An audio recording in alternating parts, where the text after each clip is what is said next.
Hari ini aku mau bawain lagi firman Tuhan yang berjudul tentang plot twist yang sudah dibawakan oleh Mama Jo, Pastor Joanna minggu lalu, yang dimana temanya masih sama, yaitu budaya menginjili. Teman-teman, penginjilan di sini adalah bagian dari kehidupan kita. Nah, teman-teman, aku mau tanya nih, ada nggak sih teman-teman di sini yang sudah melakukan apa yang Tuhan mau, sudah melakukan pertobatan, dan sudah melakukan penginjilan, tetapi ketika teman-teman minta sesuatu ke Tuhan, tuh Tuhan nggak kasih ke kita, teman-teman, sampai akhirnya itu membuat kita marah dan kecewa sama Tuhan. Kenapa sih teman-teman itu bisa terjadi dalam kehidupan kita? Nanti kita akan belajar sama-sama, teman-teman, dan aku harap kenapa kita bisa marah sama Tuhan ketika apa yang kita berikan itu tidak kita miliki atau tidak kasih ke kita, itu bisa menjadi bahan perenungan buat kita, terutama buat aku, teman-teman. Nah, kenapa kita marah dan kecewa sama Tuhan kalau Tuhan nggak kasih apa yang kita mau, teman-teman? Padahal kita udah ngelakuin apa yang Tuhan mau dan taat sama Tuhan. Salah satunya adalah alasannya kita salah mengartikan konsep cinta kasihnya Tuhan. Nah, teman-teman, kita di sini pasti memiliki harapan ketika kita taat sama Tuhan. Nggak mungkin di dalam diri kita tuh ada yang namanya nggak ada harapan. Pasti ada yang namanya harapan, ada yang namanya impian, keinginan. Tapi ketika itu nggak Tuhan kasih dan nggak Tuhan kabulkan, yang mana kita udah capek-capek taat sama Tuhan, kita akhirnya minta timbal balik sama Tuhan. Nah, ketika itu terjadi di dalam kehidupan kita, kita memberitakan Tuhan sesuai dengan gambaran yang kita punya, teman-teman. Kita memberitakan kepribadian Tuhan sesuai dengan apa yang kita alami di dalam Tuhan, teman-teman. Ketika kita datang ke Tuhan, kita udah taat, terus kita marah dan kecewa sama Tuhan, ya itu nanti yang akan kita beritakan tanpa kita sadari ke sekitar kita, teman-teman. Dan kita harus punya dulu konsep yang benar, teman-teman, sebelum kita melakukan penginjilan, yaitu konsep gambaran Tuhan yang benar, konsep pribadi Tuhan yang benar.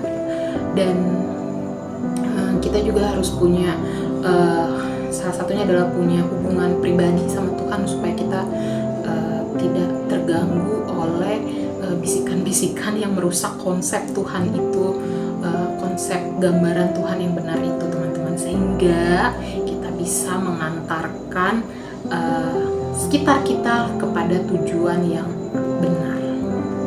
Nah, di Roma 10 ayat 13-15 nanti teman-teman bisa baca, di mana di sini bahwa ketika kita lahir ke dunia, Tuhan itu punya yang namanya tujuan.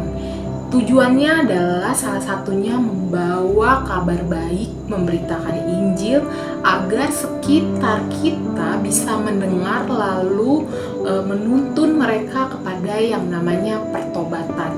Dan itu dikembalikan lagi kepada kita. Itu dipertanyakan lagi kepada diri kita.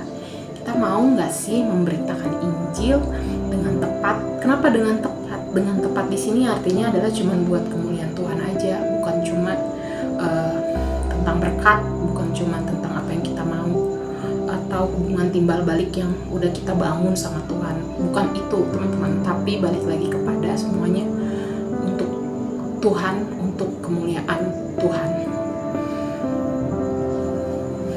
Nah, teman-teman, kita mau belajar di kisahnya Yunus, teman-teman. Nanti teman-teman bisa baca di Yunus 1, bagaimana Yunus lari dari panggilan Tuhan. Pada akhirnya Yunus tidak mau memberitakan Injil kepada bangsa Niniwe, tapi Yunus akhirnya di sini dimakan sama ikan besar, dan 3 hari 3 malam akhirnya di Yunus 3 Yunus memilih bertobat dan taat kepada Tuhan, lalu menginjili Niniwe, dan akhirnya bangsa Niniwe tersebut mengalami pertobatan, bahkan rajanya pun mengalami yang namanya pertobatan. Lalu apa yang kita pelajari, teman-teman, dari kisah Yunus? Yang pertama adalah Tuhan bisa mengubah Tuhan bisa mengubah kehancuran dan kesalahan kita menjadi bertujuan. selain Tuhan punya tujuan di dalam kehidupan kita ketika kita lahir ke dunia ini, Tuhan juga mengenal, dia sangat mengenal kita sebelum kita lahir ke dunia ini. Yaitu adalah Tuhan tahu kebobrokan kita, Tuhan tahu dosa nanti yang akan kita lakukan ketika kita ada di dunia ini.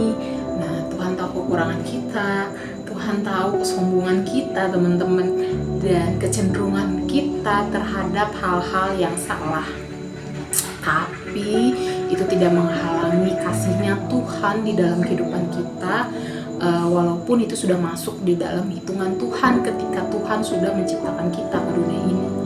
Dan pasti ada yang namanya konsekuensi atas segala keburukan yang kita lakukan atau dosa yang kita lakukan. Tapi untuk menjalani konsekuensi itu, ada Tuhan di dalam kehidupan kita yang membantu kita untuk dapat menjalani konsekuensinya teman-teman. Nah, itu semua tidak menghalangi Tuhan untuk tujuan untuk pribadi kita, di mana Tuhan punya tujuan di dalam kehidupan kita, pribadi lepas pribadi, dan Tuhan pakai kelemahan kita untuk memberkati orang pada akhirnya. Nah, yang kedua adalah kita semua punya pesan khusus dari Tuhan. Selain tadi Tuhan ciptakan kita ke dunia ini, Tuhan udah tahu bagaimana kejelekan kita, kebobrokan kita, dan dosa kita. Tapi Tuhan juga di sini dia menciptakan kita dengan tujuan, yaitu punya pesan khusus. Tuhan punya pesan khusus di dalam diri kita untuk orang-orang sekitar kita, teman-teman. Nah, dalam alur ceritanya baik buruknya kehidupan kita tuh punya yang namanya pesan khusus untuk area lingkup kehidupan kita. Nah, teman-teman percaya nggak bahwa kegagalan kita ini tidak membuat Tuhan menjadi gagal dalam panggilan kita? Jadi dalam aspek kehidupan kita yang dimana kita ada yang namanya kebobrokan kita, kegagalan kita, dan dosa kita, itu nggak buat kasihnya Tuhan tuh gagal dalam kehidupan kita, terutama pesan-pesannya Tuhan di dalam kehidupan kita untuk sekitar kita. Jadi di dalam segala pemberontakan kita itu Tuhan udah tahu duluan, sebelum dia menciptakan kita udah tahu nih dosa apa yang nanti kita akan lakukan. Tapi itu tidak membuat pesannya Tuhan di dalam kehidupan kita, pesan khusus Tuhan di dalam kehidupan kita untuk orang sekitar kita menjadi tidak tersampaikan. Bahkan Tuhan tidak melihat ke situ, Tuhan tidak melihat gagalnya kita, tapi Tuhan melihat pesan-pesan khusus di dalam kehidupan kita, teman-teman. Dan untuk bisa pesan khusus itu tersampaikan, kita harus menjadi asli, teman-teman. Datang ke Tuhan dalam keadaan yang asli, dalam keadaan yang rapuh. Kalau rapuh, yang ngomong rapuh. Kalau lagi baik, yang ngomong baik sama Tuhan, punya hubungan koneksi yang baik sama Tuhan, supaya kita juga bisa berdampak pada sekitar kita. Lalu kabar baik apa yang akan kita bagikan, teman-teman? Di Kisah Para Rasul 4 ayat 20, sebab tidak mungkin bagi kami untuk tidak berkata-kata tentang apa yang kami lihat dan yang telah kami dengar. Nah, berarti di sini adalah kalau kita sudah mengalami Tuhan, mengalami cinta kasihnya Tuhan, mengalami pertobatan, hari demi hari kita melakukan pertobatan, teman-teman, ketidaklayakan kita Tuhan terima, kita tetap bisa merasakan kasihnya Tuhan, itu tidak mungkin membuat kita menjadi diam, tidak mungkin membuat kita menjadi diam aja, teman-teman. Kita pasti mau menyebarkan kisah kasihnya Tuhan di dalam kehidupan kita, supaya orang lain turut merasakan dan pada akhirnya lakukan pertobatan hari demi hari. Teman-teman, di sini aku mau lihat, teman-teman, di sini kesimpulannya adalah kebobrokan kita yang dipertemukan sama kasih Tuhan itu satu paket yang harus diberitakan, dan itulah yang disebut penginjilan, teman-teman. Jadi Tuhan gak lihat kebobrokan kita, tapi Tuhan lihat tujuannya di dalam kehidupan kita